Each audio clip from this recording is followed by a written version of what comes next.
తెలంగాణ ముఖ్యమంత్రి రేవంత్ రెడ్డి హుటాహుటిన ఢిల్లీ వెళ్లారు. పార్టీ అధిష్టానం పిలుపుతో ఆయన ఢిల్లీకి వెళ్లినట్లుగా తెలుస్తోంది. ఆయన ఢిల్లీ పర్యటన నిన్న మధ్యాహ్నం వరకు షెడ్యూల్లో లేదు. మధ్యాహ్నం తర్వాత ఖరారవడంతో హుటాహుటిన ఢిల్లీ వెళ్లారు. ఢిల్లీ పర్యటనలో భాగంగా పార్టీ పెద్దల్ని కలవనున్న రేవంత్ రెడ్డి రాష్ట్రంలో ప్రభుత్వ పార్టీ కార్యక్రమాలపై చర్చించనున్నట్లుగా సమాచారం. ఇందులో ప్రధానంగా కులగణనలో పాల్గొనని వారి నుంచి సమాచారాన్ని సేకరించడానికి ఈ నెల 16 నుంచి 28 ప్రత్యేక సర్వే పూర్తయ్యాక దానికి చట్టబద్ధత కల్పించి దాన్ని కేంద్రానికి పంపించడం, స్థానిక సంస్థల ఎన్నికల వాయిదా, పీసీసీ కార్యవర్గం ఖరారు, నామినేటెడ్ పోస్టుల భర్తీ తదితర అంశాలపై చర్చించనున్నట్లుగా తెలుస్తోంది. దీనితో పాటుగా మంత్రివర్గ విస్తరణ అంశం కూడా చర్చకు వచ్చే అవకాశం ఉందని సమాచారం. గత ఢిల్లీ పర్యటనలో సీఎంతో పాటుగా పీసీసీ అధ్యక్షుడు, డిప్యూటీ సీఎం, మంత్రి ఉత్తమ్ లాంటి వారిలో ఒకరు తప్పనిసరిగా ఢిల్లీ పెద్దలు పిలిపించి మాట్లాడేవారు. ఈసారి మాత్రం కేవలం సీఎం రేవంత్ రెడ్డిని ఢిల్లీకి పిలవడంపై పార్టీ వర్గాల్లో ఉత్కంఠ నెలకొంది.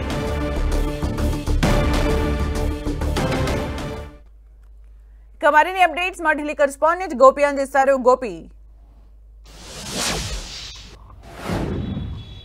తెలంగాణ ముఖ్యమంత్రి రేవంత్ రెడ్డి ఢిల్లీ పర్యటనలో ఉన్నారు. అధిష్టాన పెద్దలను ఈ రోజు కలిసే అవకాశం ఉంది. ఇప్పటి వరకు ఎటువంటి అపాయింట్మెంట్స్ అయితే ఖరారు కాలేదు.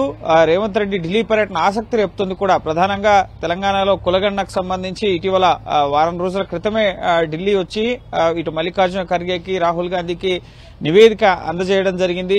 అలాగే తెలంగాణలో రాష్ట్ర పరిస్థితులు, ప్రభుత్వ పాలన, రుణమాఫీతో పాటుగా రైతు బంధు అమలు, వీటన్నిటికి సంబంధించిన అంశాలపై నివేదికను కూడా ఇటు అధిష్టానానికి ఇవ్వడం జరిగింది. పీసీసీ నూతన కార్యవర్గ రూపు కూడా 1-2 రోజుల్లో ఉంటుందని చెప్పి సీఎం చెప్పినా కూడా ఇంకా ఆలస్యం అవుతున్న పరిస్థితి ఉంది.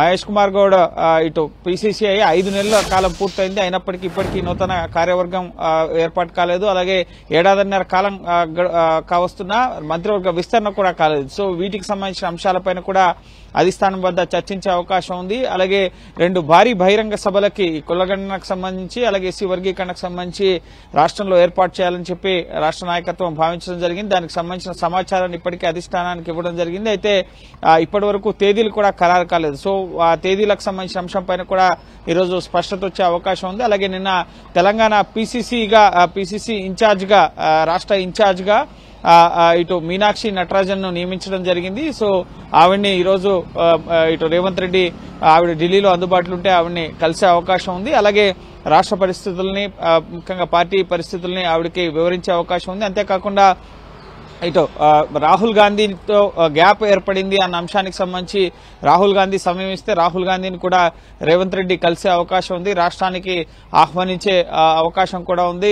భారీ బహిరంగ సభలకు సంబంధించి ముఖ్యంగా ఇప్పుడు ఈ కులగణనకు సంబంధించిన తేదీలని 16వ తేదీ నుంచి 28వ తేదీ వరకు కూడా మరోసారి ఎవరైతే సర్వేలో పాల్గొనలేదో వారి కోసం మరోసారి సర్వే చేయబోతున్నారు. సో ఆ సర్వే పూర్తయిన తర్వాత ఈ భారీ బహిరంగ సభలను ప్లాన్ చేయాలా, ఆ లోపే సభలను ప్లాన్ చేయాలా అన్న అంశానికి సంబంధించి కూడా స్పష్టత వచ్చే అవకాశం ఉంది. అయితే ఇప్పటి వరకు సీఎం ఎప్పుడు ఢిల్లీ వచ్చినా కూడా డిప్యూటీ సీఎం బట్టి విక్రమార్క కానీ, ఉత్తమ్ కుమార్ రెడ్డి కానీ, మహేష్ కుమార్ గౌడ్ కానీ ఎవరో ఒకరు ఉండేవారు. కానీ సడన్ గా నిన్న మధ్యాహ్నం తర్వాత ఢిల్లీ టూర్ ఫిక్స్ అవ్వడం, అధిష్టానం పిలుపుతో వచ్చారా లేకపోతే రాహుల్ గాంధీని కలవడానికి వచ్చారా, సో దేనికి సంబంధించి అన్నదానికి సంబంధించి అయితే ఇప్పటి వరకు స్పష్టత లేదు.